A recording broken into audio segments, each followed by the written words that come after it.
مدير العلاقات العامة في منتخب سلوفينيا الاتحاد السلوفيني قال لك النادي الأهلي أخبرنا النهاردة إن هو بعدم موافقته على إن هو يتركوا لهم جراديشار اللي هو يشارك مع منتخب سلوفينيا تحت ال21 عام في بطولة الأمم الأوروبية الجاية دي اللي هي في شهر 6. النادي الأهلي أبدى إن هو مش موافق، والنادي منتخب سلوفينيا اقتنع جدا وقال لك ما عنديش أي مشكلة، واللاعب هيشارك مع النادي الأهلي بشكل طبيعي في كأس العالم للأندية، فما فيش أي مشكلة من مشاركة جراديشار على الأهلي في كأس العالم. هناك أصوات كتير في داخل إدارة النادي الأهلي. في ناس بتقول لك إن يحيى عطية الله يكمل معانا لما بعد كأس العالم للأندية، وفي ناس بتقول لك إن هو يمشي وما يكملش معانا، فلحد الآن الملف لم يتم حسمه. النادي الأهلي منتظر برضه حتى الآن عدد الأجانب اللي هيتم يوم 20. لو اتحاد الكورة قال للنادي الأهلي عدد الأجانب مالكش يعني مالكش عدد محدد في كأس العالم للأندية، فهيضم يحيى عطية الله وهيضم علي معلول وهيضم لعيبة كتير أجانب، فأنت كده أصلا عدد الأجانب مش محدد فهتضم لعيبة كتير. فالنادي الأهلي منتظر قرار يوم 20.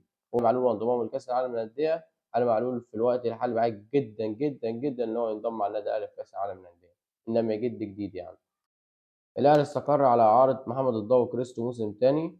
شاف إن هو يستفيد بلاعب أجنبي بدل ما يجيب اللاعب ويركنه عنده وياخد مكان أجنبي، واللاعب مش هيشارك وأنت عندك لعيبة كواليتي عالي وعايز تجيب لعيبة أعلى عشان تليق بحدث كأس العالم للأندية. فالنادي الأهلي بيدور ويبحث حاليا إن هو يتم إعارة محمد الضو كريستو بعد ما النادي الصفاقسي التونسي قال لك إحنا ما فعلش بند الشراء للاعب، ولكن اللاعب الأمور الفنية ضعيفة جدا، وإحنا الأمور المالية عندنا فيها مشكلة وإحنا مش هنتم تفعيل بند الشراء.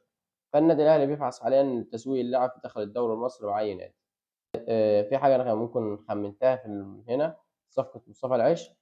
مصطفى العش النادي الأهلي مسؤول من النادي الأهلي تواصلوا مع نادي زد لأجل حسم صفقة مصطفى العش بعناية للنادي الأهلي، تمام. هناك جالك فيه اجتماع هيتم الأيام القادمة بين نادي زد والنادي الأهلي لأجل حسم الصفقة، وقد تكون هناك في صفقات تبادلية لصفقة مصطفى العش، تمام. فأنا شايف إن ممكن تتم صفقة تبادلية بين النادي الأهلي ونادي زد، إن نادي زد ياخد محمد الضو كريست وإحنا نشتري مصطفى العش وندفع قيمة مالية قليلة يعني. أنا شايف إن ده الحل الأمثل، وممكن هو وارد جدا ممكن يحصل خلال الأيام القادمة، والأيام هي لوحدها اللي هتوضح.